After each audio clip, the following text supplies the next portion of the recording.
SCSDOவின் பிரதான செய்திகள். முதலில் தலைப்புச் செய்திகள்.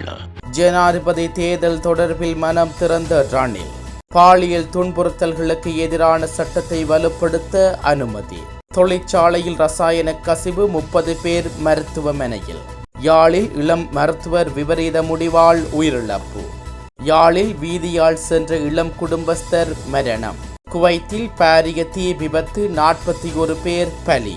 தொடர்பன விரிவான செய்திகள். தாயகச் செய்திகள். எதிர்வரும் ஜனாதிபதி தேர்தல் முடிவுகள் நாட்டின் வெற்றி தோல்வியை தீர்மானிக்குமே அன்றி தனிப்பட்ட வெற்றி தோல்வியாக அமையாது என ஜனாதிபதி ரணில் விக்ரமசிங்க தெரிவித்துள்ளார். பொருளாதார சீர்திருத்த துறைசார் மேற்பார்வை குழுவில் கலந்து கொண்ட இளைஞர் பிரதிநிதிகளான சந்திப்பில் அவர் இதனை தெரிவித்துள்ளார். இந்த கலந்துரையாடல் பத்ரேம் உள்ள வோட்டர்ஸ் ஏஜ் கோட்டலில் நடைபெற்ற கொள்கை சீர்திருத்தம் தொடர்பாக ஜனாதிபதி இதனை தெரிவித்துள்ளார்.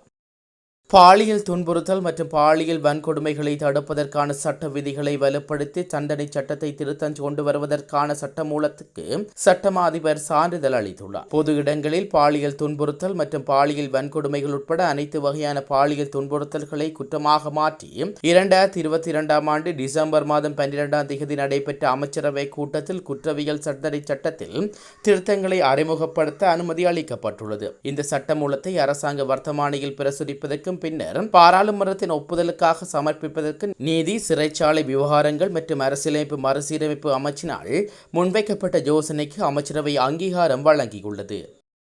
பாணாதுறை பின்வத்த நல்லுருவ பிரதேச தொழிற்சாலை ஒன்றில் ஏற்பட்ட ரசாயன கசிவு காரணமாக சுமார் 30 பேர் வைத்தியசாலையில் அனுமதிக்கப்பட்டுள்ளதாக தெரிவிக்கப்படுகிறது. வாசனை திரவியங்கள் உள்ளிட்ட பொருட்களை தயாரிக்கும் நிறுவனத்தில் கலவை தயாரிப்பில் ரசாயன பொருள் மாறியதால் ரசாயன கசிவு ஏற்பட்டதாக கூறப்படுகிறது. பாதிக்கப்பட்டவர்கள் மருத்துவமனையில் அனுமதிக்கப்பட்டுள்ள நிலையில் ரசாயன கசிவின் பின்னர் தொழிற்சாலை தற்காலிகமாக மூடப்பட்டுள்ளதாக போலீசார் தெரிவித்துள்ளனர்.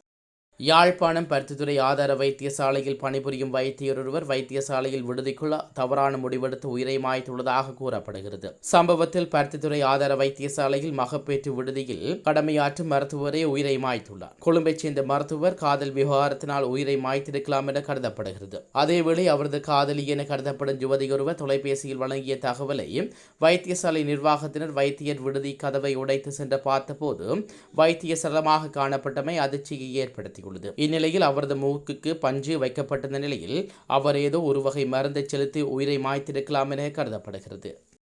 யாழ்ப்பாணத்தில் வீதியில் நடந்து சென்று கொண்டிருந்த இளம் குடும்பஸ்தர் ஒருவர் டிப்பர் வாகனம் மோதி பரிதாபமாக உயிரிழந்துள்ளார். யாழ்ப்பாணம் கேண்டி நெடுஞ்சாலையில் நுணாவில் பகுதியில் நடந்து சென்று கொண்டிருந்த போது யாழ்ப்பாணத்திலிருந்து சாவகச்சேரி நோக்கி பயணித்த டிப்பர் வாகனம் ஒன்று அவரை மோதியுள்ளது. இதன்போது அவர் படுகாயமடைந்துள்ள நிலையில் சம்பவ இடத்திலேயே உயிரிழந்துள்ளார். குருநாகல் பகுதியைச் சேர்ந்த 34 வயதுடைய நபரே உயிரிழந்துள்ளார். உயிரிழந்தவரின் சடலம் யாழ்ப்போதனா வைத்தியசாலையில் வைக்கப்பட்டுள்ள நிலையில் சாவகச்சேரி போலீசார் விசாரணைகளை முன்னெடுத்துள்ளனர்.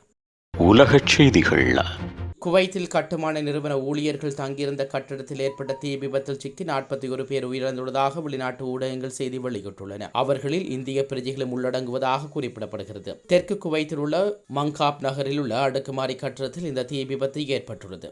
இந்த விபத்தில் சுமார் 50 பேர் காயமடைந்துள்ளதாகவும் தெரிவிக்கப்படுகிறது. கட்டுமான நிறுவனத்தைச் சேர்ந்த சுமார் 160 ஊழியர்கள் அங்கு வசித்து வந்ததாக குறிப்பிடப்படுகிறது. தீ விபத்துக்கான காரணம் குறித்து அந்நாட்டின் போலீசார் விசாரணைகளை நடத்தி வருகின்றனர்.